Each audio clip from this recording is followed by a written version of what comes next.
Hi, welcome back to Weeby Kids, everyone. It's a beautiful, beautiful spring day, and I've come up here in the woods to tell you a story.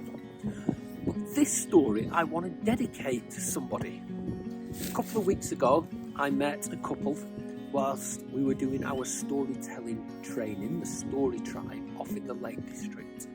And they told me that their son is the Weeby Kids storytelling top fan.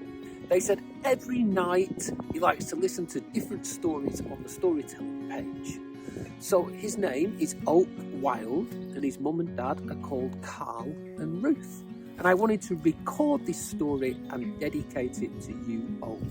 So I really hope you enjoy it. Now, this story came to mind at the weekend when I was off on a walk looking for birds, and I went to one of my favourite places called Blackthorn Alley. And whilst I was there, I was reminded of this old English folk tale that is called the Red Handkerchief.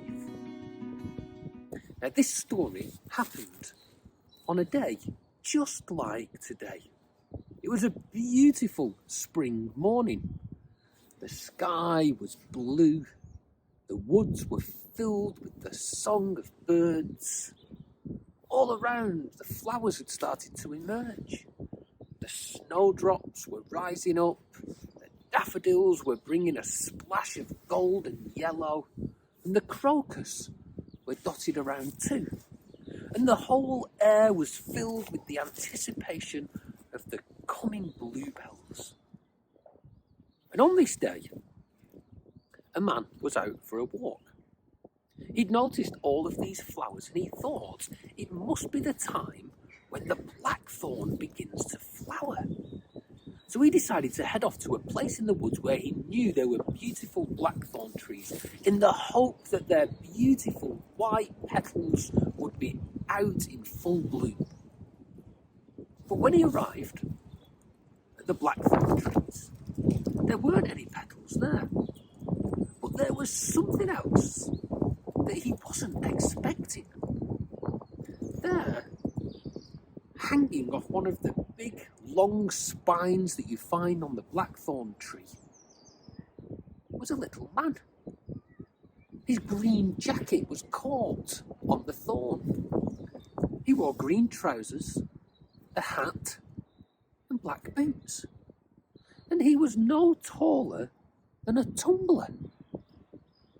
That's right, you may have guessed. He was a little leprechaun.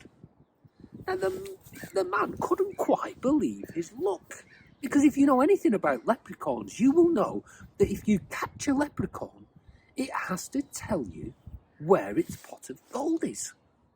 So the man hurried along to the leprechaun, and the leprechaun looked very, very, very cross, very, very angry. He couldn't believe that it had been caught out like this. So the man said to the leprechaun, "Would you like me to free you?" And in a cross grumble, the leprechaun replied, "Urgh!" So the man went to release him. But the man knew that if he took the leprechaun off and let him go, he would vanish. So as he released him, he kept a very tight grip, and he lifted him up and pulled him off the blackthorn, and he held on to him. And he said, "Now that I've saved you, and I've caught you, tell me where your pot of gold is." The leprechaun was very, very upset about this. And he pulled his arm out and he pointed over to a blackthorn tree. He said, "It's over there!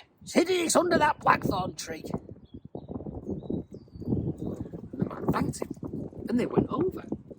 And as they went over, the man looked and he thought, "I'm going to need a spade to dig this up." And of course, then he had a dilemma. He couldn't take the leprechaun home with him, but he knew that if he put the leprechaun down, he would vanish. And then he may forget which blackthorn tree it was. You see, this area of the wood was filled with blackthorn trees. Then the man had an idea. He held tightly with one hand, and he reached into his pocket. Nothing in that one. Reached into his other pocket, and he pulled out to the leprechaun, I'm going to tie this red handkerchief onto that blackthorn tree so that when I come back with my spade, I will know exactly which one it is. But you must promise me that whilst I'm gone, you don't take it off and tie it onto another tree. And the leprechaun thought for a moment. And it nodded its head and it said, I promise. So the man put the leprechaun down. And just as he expected, that leprechaun vanished. The man tied the handkerchief on the tree and went home. And he wasn't gone for long, and when he returned with his spade over his shoulder, he was greeted by a sight that he hadn't expected. You see, not only did his blackthorn tree have a red handkerchief on, but every other blackthorn tree in the whole wood also had a red handkerchief. And the leprechaun was true to his word. He didn't remove the handkerchief. He just added many, many, many more. So that the man didn't know which one the gold was under. And the leprechaun kept his gold for another day. So I hope you enjoyed that little story. It's a fun little one about leprechauns. Leprechauns, it is said, if you find one, they will tell you where your gold is, but they never like telling you where their gold is. And even though you may think you can get the better of a leprechaun, they are very, very, very, very tricky. Now, another thing that I love about that story is that it is about the blackthorn. And at this time of year, early to mid-March, the blackthorn begins to get its flowers, these beautiful white petals.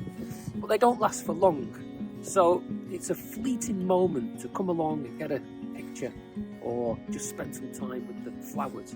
In our nature activities, there's a lovely activity called flower gazing. So maybe you can head out for a walk, find a blackthorn tree, practice your own flower gazing as a way to connect with that nature and to improve your well-being. So we hope you enjoyed this story, and we look forward to seeing you again sometime soon at We Be Kids. Bye!